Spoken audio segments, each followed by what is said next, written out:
முன்னோர் காலத்தில் வேதங்கள் வீசும் காற்றோடு வாழ்ந்த ஒரு சிற்றூரில் பரமன் என்ற சிறுவன் இருந்தான். அவனது கண்களில் எப்போதும் கேள்விகள் பிரதிபலிக்கும். வாழ்க்கையின் உண்மையை பற்றி அவன் அடிக்கடி யோசித்துக் கொண்டே இருப்பான். ஒரு நாள் அந்த ஊரின் உயர்ந்த மலை முதலில் தியானத்தில் அமர்ந்திருக்கும் ஒரு தபஸ்வி முனிவர் இருக்கிறார் என்ற செய்தி பரமனுக்கு கிடைத்தது. இதை கேட்ட உடனேயே உண்மையை அறிய வேண்டும் என்ற துடிப்போடு பரமன் அந்த மலைக்கு செல்ல தீர்மானித்தான்.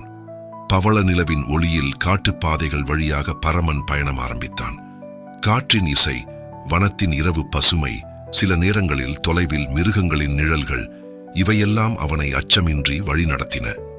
அந்த மலைமுகடில் ஒரு பிரம்மாண்டமான ஆலமரத்தின் கீழ் கண்களை மூடியபடி தியானத்தில் அமர்ந்திருந்தார் தபஸ்வி முனிவர். பரமன் பணிவுடன் அவரை அணுகினான். ஐயா, நான் அமைதியை எப்போது பெற முடியும் என்று கேட்டான் பரமன். முனிவர் மெதுவாக விழிகள் திறந்து மெல்லிய சிரிப்புடன் பதிலளித்தார். 10 ஆண்டுகள். இதை கேட்ட பரமன் ஆச்சரியமடைந்து மேலும் உற்சாகத்துடன் கேட்டான். 1000 மடங்கு அதிக உழைப்பு செய்து முயற்சித்தால் எவ்வளவு சீக்கிரம் அடைய முடியும்? முனிவர் சிறிது நேரம் சிந்தித்துவிட்டு சொன்னார், 20 ஆண்டுகள். திகைத்து போன பரமன் மறுபடியும் கேட்டான், நான் என் முழு வாழ்க்கையையும் இதற்கே அர்ப்பணித்தால்? முனிவர் கண்களில் அழுத்தமான அமைதியுடன் பதிலளித்தார், 30 ஆண்டுகள். இது கேட்டு பரமனின் மனம் சோகத்தில் மூழ்கியது. ஐயா, எனக்கு புரியவில்லை.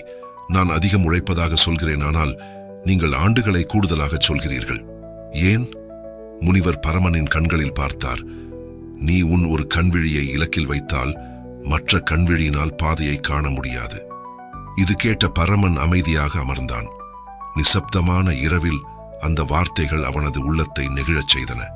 முனிவர் ஒரு மரத்தை காட்டி சொன்னார், நீ ஒரு உயரமான மரத்தின் மீது ஏறுகிறாய் என்று கற்பனை செய்.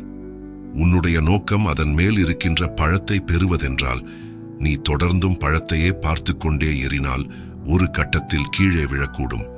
பதற்றமின்றி ஒவ்வொரு படியும் பார்த்து பார்த்து படிக்கு படி ஏறு.